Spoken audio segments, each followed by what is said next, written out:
The Most Essential Part of My Life by Enock Sadiki. Soccer is a social culture key where I'm from. I am from Uganda.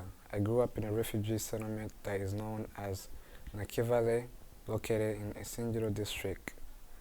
Even though life was hard growing up as a refugee, the only thing that brought happiness in my life was soccer. Playing the beautiful game was important to me because there was nothing else that brought me joy when I was going through a crisis of poverty. Playing soccer didn't only give me happiness, playing soccer gave me hope to not give up on life. One day we came up with an idea of having soccer tournaments. Even though we lived in a small area with my friends, we would create a soccer tournament by making two teams. We had everything we needed to play tournaments, but the only thing that was missing was a field because most places were owned by people, and whenever we tried to play soccer on land, the owners would call our parents or stop us from playing.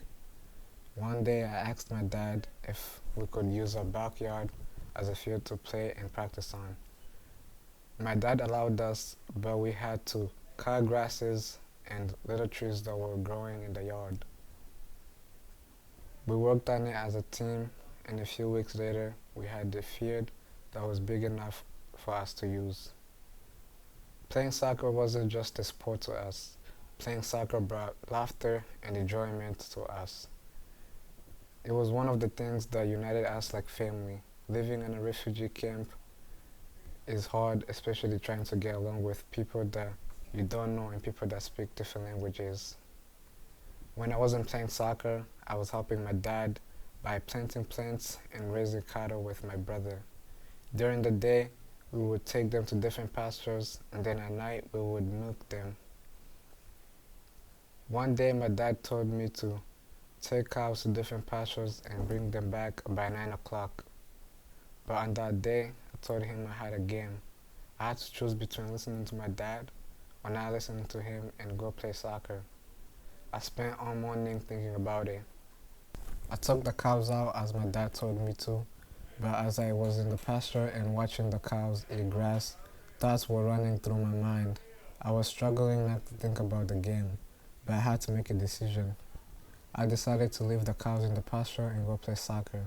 I was worried, but I didn't think about the consequences I would face if something bad happened to the cows. This was a big game for us because it was against our rivals, the Western team. I got to the field and my friends were waiting for me. Once I got there, we started to play. Everything was going well until they scored in the last minute and we lost the game. I was so frustrated about the game that I almost forgot about the cows I left in the pasture. I got my things and went back to the pasture so fast. When I got there, I only saw one cow. I was so scared that I started to cry. I spent hours looking for the cows and I couldn't find them. I got tired and I went back home, but I was scared. When I got home, I told my dad what happened. While I was sitting down and telling my dad what happened, my legs and arms were shaking. I knew how important the cows were to my family, that's why I was scared. When I told him everything, he didn't say anything back to me until a few minutes later. Then he told me that we would go look for them the next day. The next morning, we went to look for them, but my dad wasn't talking to me. I felt like he was disappointed in me because he wasn't talking to me. We went to different pastures to look for them. After hours of searching, we finally found them tied in someone's backyard. My dad went and spoke to the person who tied the cows in the yard.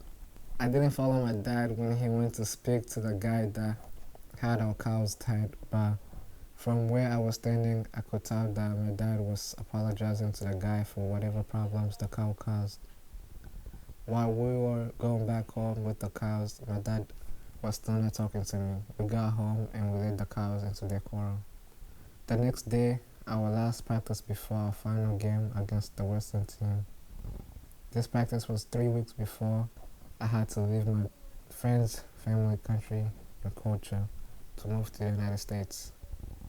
An hour before the practice, my dad finally spoke to me, and the first thing he said to me was that I should let my teammates know that our team won't be able to play in our yard anymore because my dad was selling the property and that I should tell them my goodbyes because we will be moving out the camp. We'll be moving to the city until we move to America.